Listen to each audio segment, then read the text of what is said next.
Walk around the compound and see some Pete's, and I'm making this song up as I go. It's not recognizable. Do do do do do. See some Pete's walk around the compound. Do do do.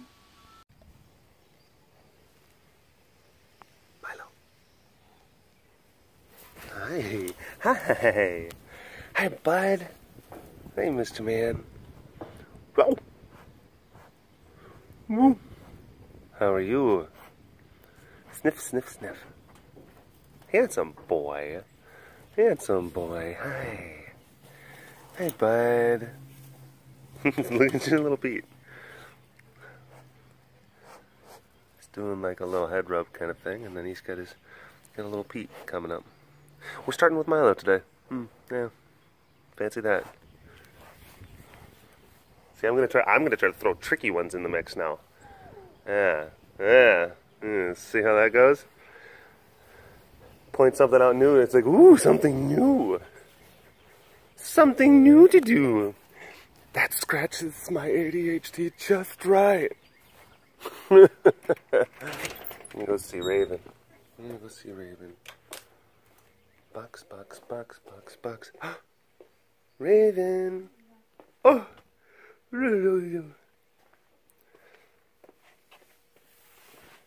For any, I'll still probably have some residual kind of, talking to new subscribers, but for anyone who is wondering, Raven's a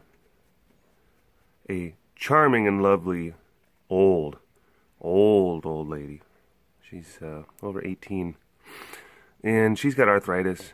She didn't get around so good. But she's got this nice little indoor area, and there's mattresses. And she pees on the mattresses, which is why there's plastic mattress protectors. She's like, don't tell him I pee on the mattress. Don't tell him I pee on the mattress. That is embarrassing. That is embarrassing. So, yeah.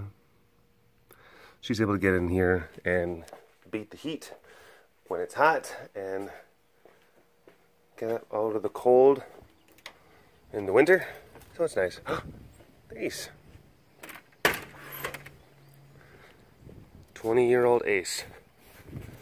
Just like he's like a retired boxer. Just, hi, bud. Hi, bud. Yeah, that ear, he's got like cauliflower ear. And we're just going to leave it like that because, again, the only way that you can fix that is if you sedate him and then drain it. And, sedating cats can be risky. So, yeah, he's just going to have to live with that. He's 20. Hi. Oh, my gosh. Hey. Well, hi there, fella. What in the world? Who are you? And what did you do with Ace? Who are you? What did you do with Ace? Are you kidding me right now? Are you kidding me? What?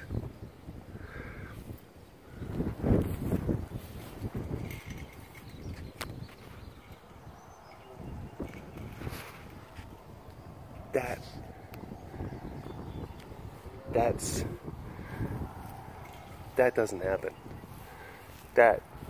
What?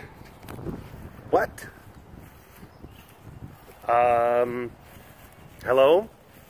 All you big cat lovers out there? It's me, Derek. Again. Welcome to another super duper fantastic episode of the Walk Around the Compound webcast. Did you see that? I spent a good chunk of last webcast talking about, how much Ace doesn't like my particular brand of potato chips. And then what does he do? He actually shows what appeared to be like legitimate affection. I'm stunned. Stunned, I tell you. Hi, Noe. Hi, baby. Hi, how are you? Hey, sugar pie. Pies of sugar. Are you enjoying yourself? Hmm? Look at you. Look at you. Hi. She can sometimes have a weird attitude up here. She gets, I don't know, sometimes they get like a little bit cocky. Sometimes they get like higher up. And then they're just like, woo, woo, I'll beat you up. Punch you in the face. I can do that. Hi. Hi, baby.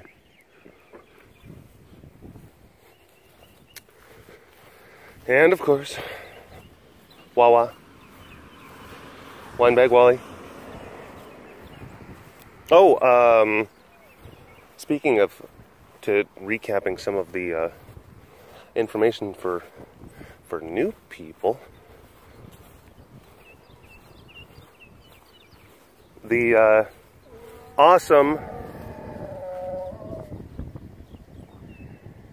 young woman that does my video editing, Melissa Westfall, she actually wrote in a pretty lengthy explanatory comment for a lot of the different references and a lot of the different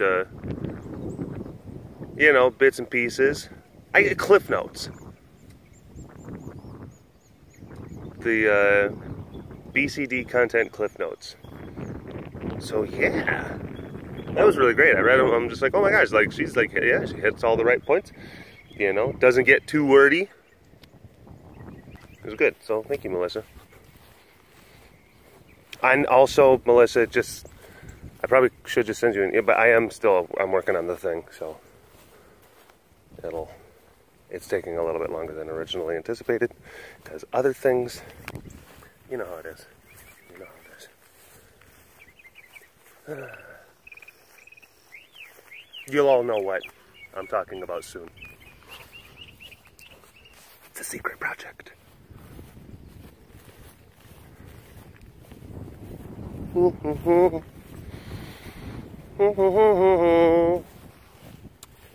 It's morning time. Cats are a little bit, they're up. Sort of, kind of. And sometimes, yeah, sometimes I teleport to different areas of the, if I can look around and I can see, okay, well, there's not terribly too many cats to interact, with which to interact, I will teleport to different sections of the compound to illustrate that fact. Here, I'll show you. Huh? Huh.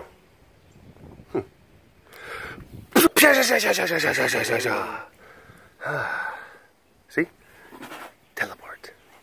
Hi, Yano. How are you? Yano. Oh, whoa, whoa, whoa, whoa. Hi, bud. What do you know? That is a lot of things. That is a lot of things. Solano's move, that's kind of like the I Am Groot kind of thing. Which I went and saw that movie last night. Oh my gosh, Papa, what did you rub your face in? Yeah. That was, yeah, that's mud. That's a mud of some sort. A muddy, oh, Papa, you are, what is, where did you even find all that? I don't even want to know. I don't even want to know. Papa. He's like a little kid. He's like Dennis the Menace, but an old man. I had an adventure. He really is. He really is. Like, and he just pees on everything, and he rolls around in dirt. Zippity-doo! I found a mud puddle. I'm like, where did you... Oh, Polly. Zippity-doo! Yeah. Bless you. I went and saw the, I went and saw the new Guardians movie last night. It was good. Really good. It was fun. Hi. Hi. Miss Naya. Miss Naya. She's gonna jump. Let's see if I can hold my own. Keep my composure. Let's see. if I have what it takes when she eventually makes her lunge. Any second now. Lunge. Whoa! Clever girls. Yeah, Shanti is just like, you were taking too long. You were taking too long. You were taking too long. And B. Yeah. Shanti can be very highly critical of Naya's lunging power, so, you know. Sometimes a girl's got to take matters into her own hands. You want something done right, you know? Know what I'm saying? Ooh, look at those nameplates. We got a bunch of new ones. Well, you know, Heidi and the girls and everything. I show. They do. Ah! Ah! Ah! Ah. Had a bit of a crummy thing happen.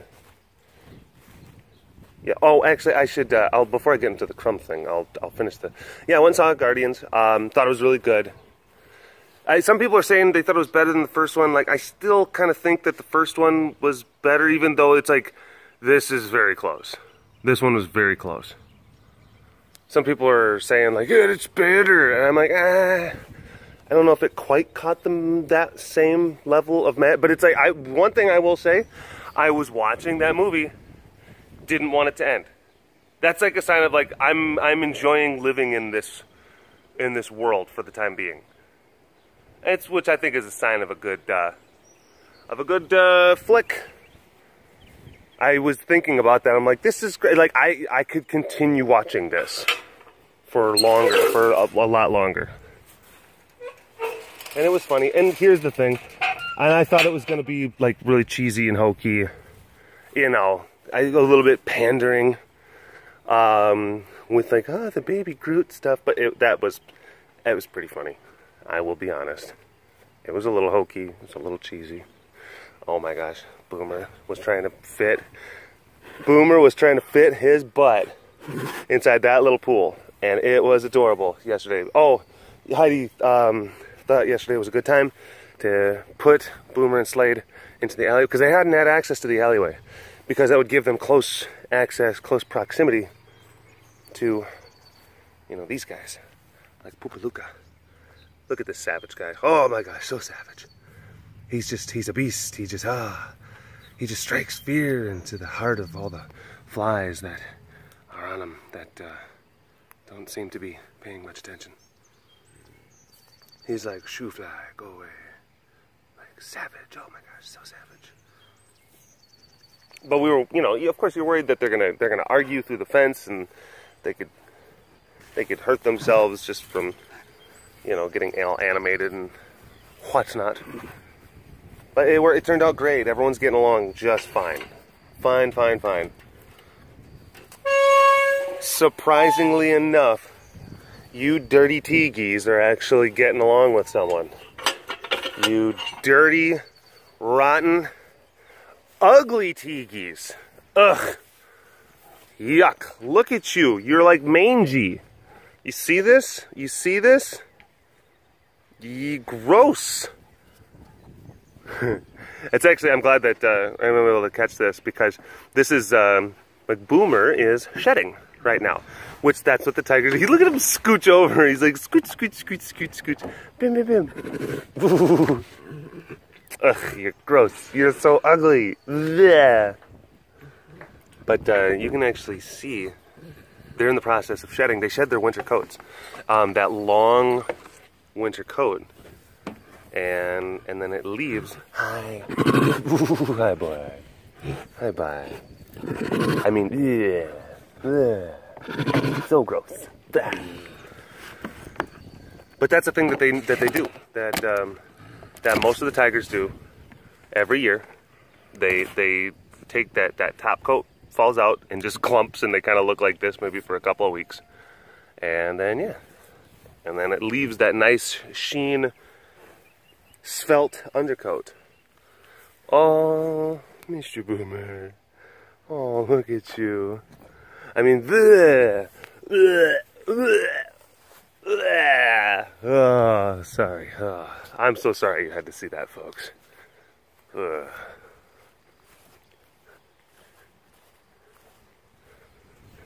I still obviously just a lot of self-deprecation in the Team Teegees crowd. People who just, you know, they have having a rough go.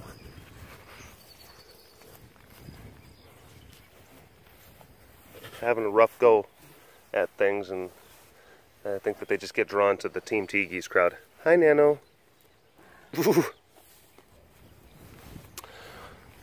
Speaking of rough goes, oh, let's get back to the other thing. Let's get back to the other thing, the crummy thing, and then then there's another thing I got to talk about. Sorry, we're gonna jump around a little bit today. It's okay. I think we're doing good. Okay, here's Chompers right here. Chomp chomp, chomp chomp. Hi. He's like, I don't know if I really want to sit all the way up. He's like, I don't know. Look, can I just snuffle down from this angle, and will that be good? Will that suffice? And I'm like, yeah. It's like, I just want to hit my quota. It was a miniature horse that got dropped off yesterday because it got tore up by some dogs. You know, sometimes you'll have like stray dog, or sometimes like because it's like, yes, we live in ranch land, but people that live, anyone that lives out in the country can kind of tell you that sometimes, you know, dogs can be an issue, and they can even be just dogs on a different person's ranch. They're not wild, but they're unruly. You know, it's like they're dogs without a curfew, and they go around and they cause havoc.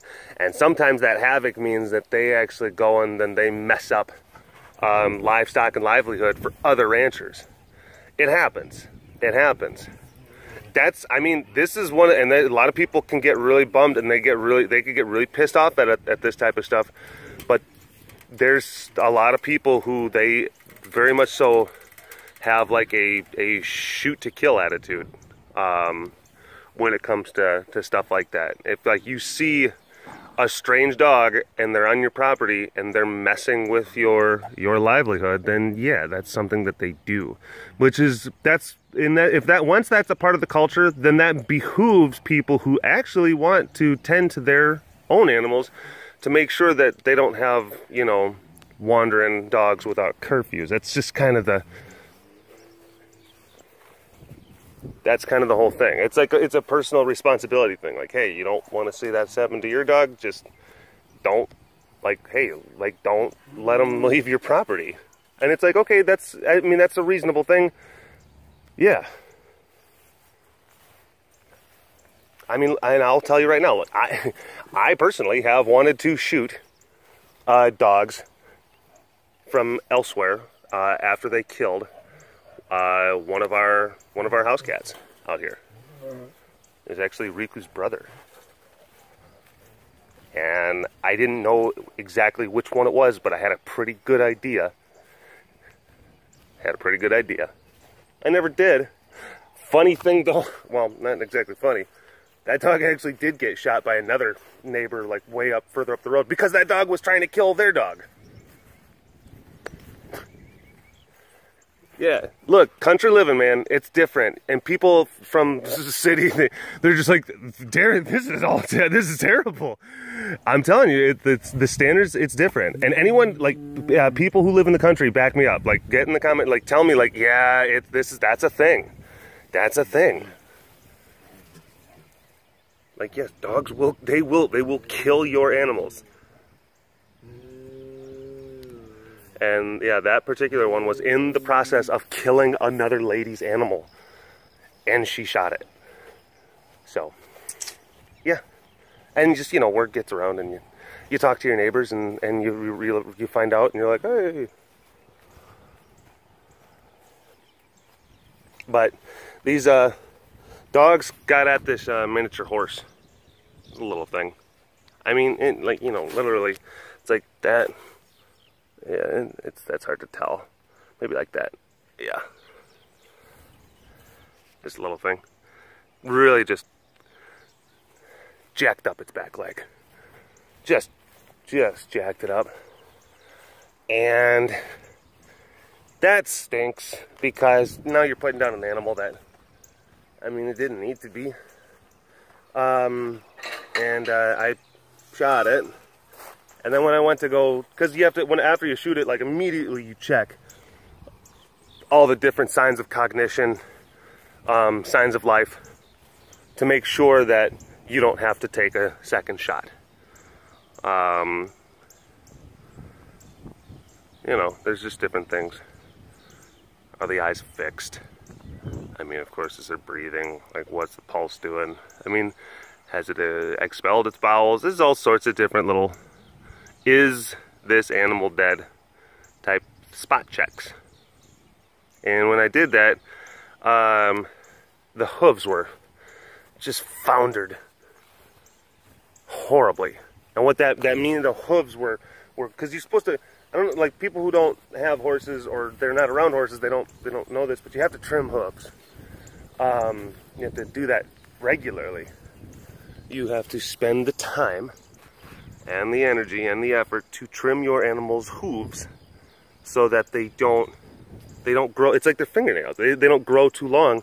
And what'll happen is that they start, like, they'll actually start curling back around. And that's what was happening. They were curled up and coming back to the horse's ankle. That's unbelievably I'd walk over there, but there's a force field. There's a force field this way. I don't know what it is. It's a smelly yellow force field.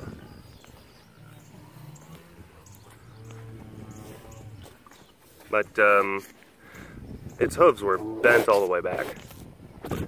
And that can be just horrendously painful for these animals. It can cause them to become prematurely lame and crippled. And it's oftentimes a reason. There's a number of horses through the years that I've had to put down simply because their hooves foundered, and it was more than likely because their owners did not take care of them. And it's just a simple matter of just like, yeah, periodically you gotta go trim that shit. It bothers me. And it just makes me, like, if you cannot take care, that's one of those kind of things. Stinky face. It's like, if you can't take care of an animal, then don't get that animal. Don't get it. It's just simple. Simple as that. If you cannot take care of it, if you do not have the means to take care of it, then you got to do the responsible thing. Either A, not get it, B, find a different situation for it. And sadly, that's, you know, there's so many animals out there in need. There's so many. Then there's livestock rescues, and you can't save them all. You can't save them all. And there's a lot of times where people, this is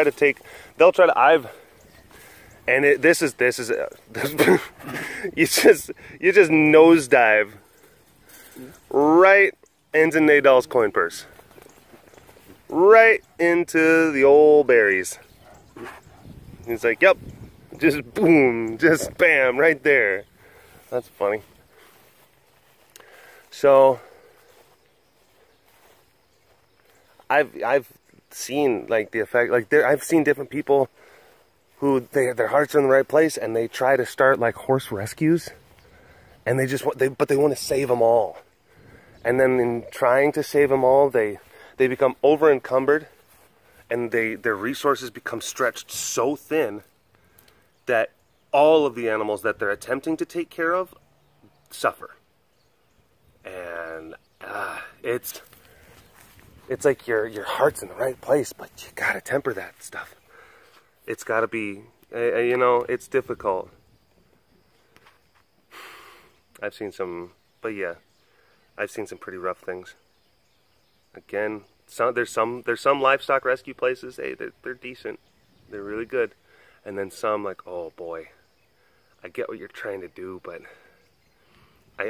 what you probably need to do is to trim your population by half, because what you currently got, it's not working. It's not working. I'm keeping these animals alive. Yeah.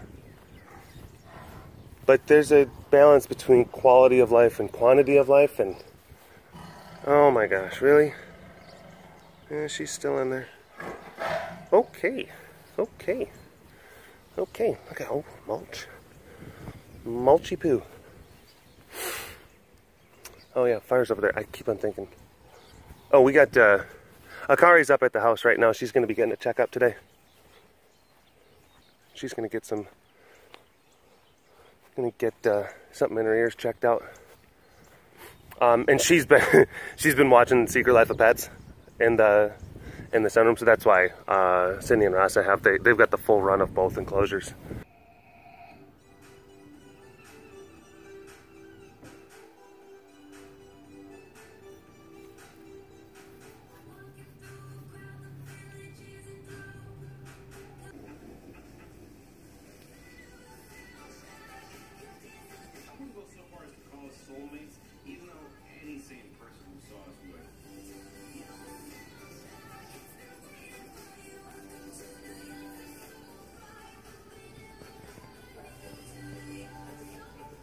So they think that's pretty neat. What's up? Oh, Layla's like, what? There are tigers in here that normally are not in here? This is weird. This is weird. This is weird. And she's just scratching and peeing right now. Scratching and peeing. But yeah.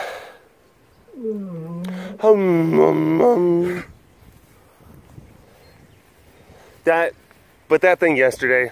And sometimes, and this is like, sometimes I can rub people the wrong way when I say stuff like that. If you can't take care of the pets or the animals, then don't get them. And then some people are like, well, you know, some people, their resources are limited and they're just doing the best they can.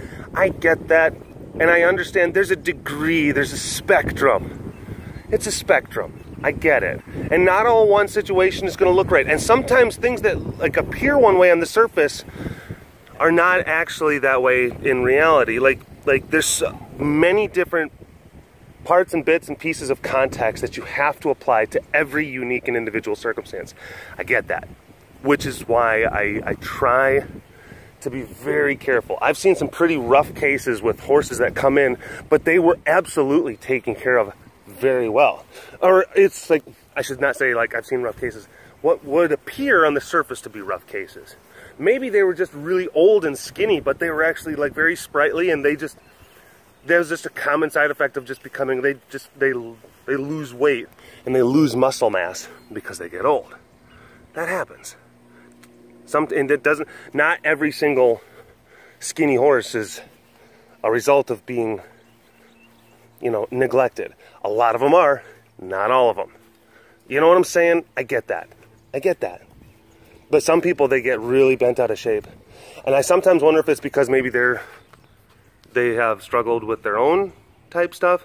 Maybe they try to do some of that stuff and maybe they get kind of, you know, lost in the sauce. Rasa, are you hidden? Are you hidden, tiger? Ah, she's like, what? I'm a leaf. I am a leaf. Yeah, Rasa, no, Akari's doing, she's being very sweet. Again, she's watching Secret Life of Pets, and she's snuffling. But yeah, her hearing's not so good. Like she's can't hear really much of anything. Like, she just can't hear. Like, you try to snuffle at her, but then like you get within her peripherals, and you're like, and she's like, oh hi, like what's up? And it's like, like, okay. So yeah, I get her looked at.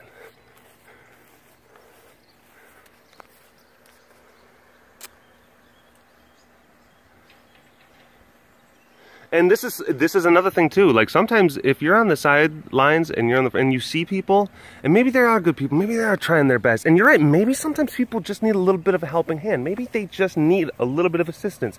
And if you're in a position to help other people who are trying to help animals, well, you know, consider giving them assistance. Or, you know, this is yeah, that's a tough one too, because at what point are you maybe possibly enabling or perpetuating, you know, what could be an unhealthy habit? Because sometimes, again, you can get people who will lord and hoard animals because they want to try to help them, they want to try to save them, and then in doing so, they the care that they give for the whole population just diminishes. It happens with horses, it happens with house cats, it happens with big cats. Oh my gosh, oh my gosh, look at you. Look at you, you are adorable. Ooh, hi baby, hi beautiful. Ooh. Pretty Tess, pretty Tess, hi baby.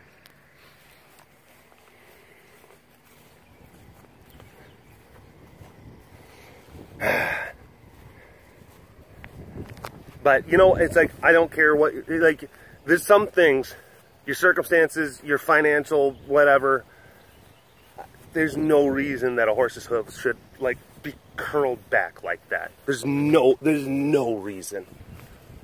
I just couldn't, what, you could, I couldn't get around to it. Could you maybe call someone? Could you figure something like, I don't have enough money to pay someone, and then like, well, I don't know, look up some videos on YouTube, borrow some tools. I don't know how to do it. There's ways. Look, the only thing I can think of was that you just, maybe it was laziness and you didn't want to. That's all that I can think of. And that's another thing, and this is like, you know, just because you live in ranch land doesn't make you a rancher.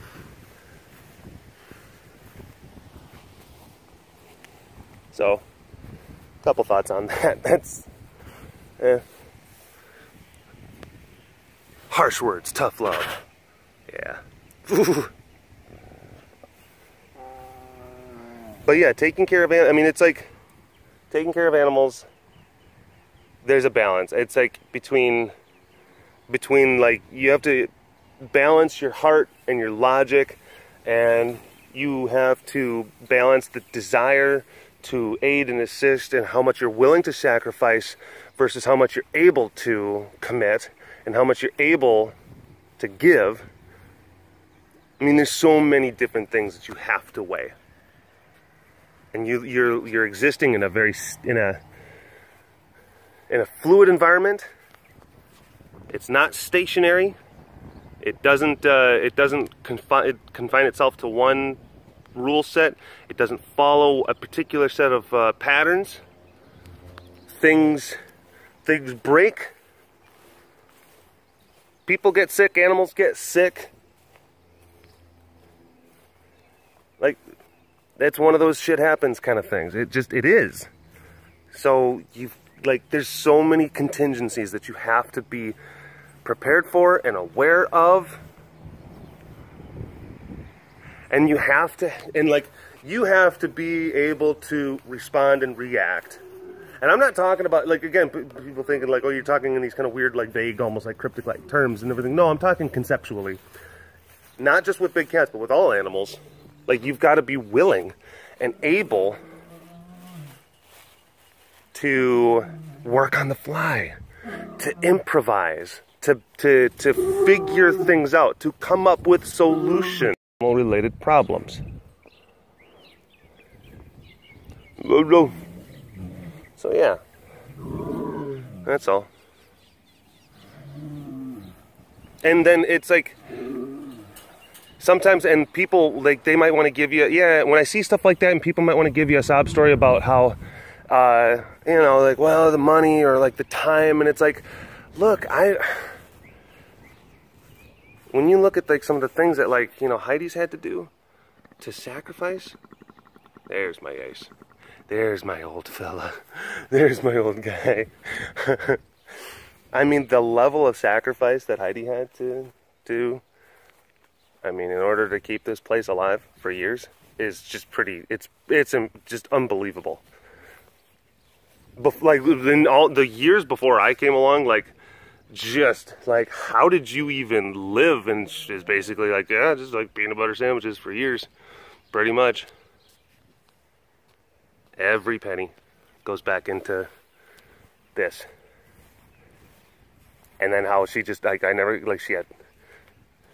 she was raising 3 kids, like little kids, and taking care of, again, like more than double the amount of cats that are here currently, and 3 little kids in diapers, while she was basically eating, you know, just peanut butter jelly sandwiches and getting like 2 to 3 hours of sleep a night. Like, that's what she did. She did that for years.